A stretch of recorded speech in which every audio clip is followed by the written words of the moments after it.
favor. Por favor. Trilo quiere jugar con Bert, ya. Está bien. Ya voy. Vamos. Supongo que Tutter puede esperar un poco más. Bien. Ya voy. Hola, Bert. Oh, bonita tienda, Trilo. Tienda, sí. Qué genial, ¿no? Dentro de una tienda te sientes un explorador en la gran jungla. Sí. Sí, atento.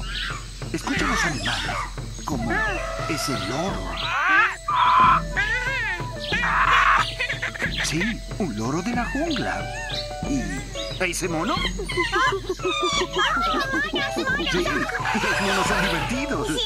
Sí, Y escucha a ese león.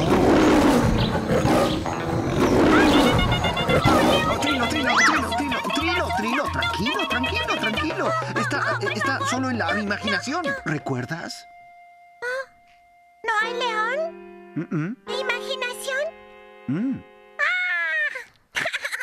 Sí. No hay león. No, ningún león. Juguemos otra vez. No. Sí. Ahora tengo que buscar esa caja para Tutter. ¿Dónde habré puesto esa caja?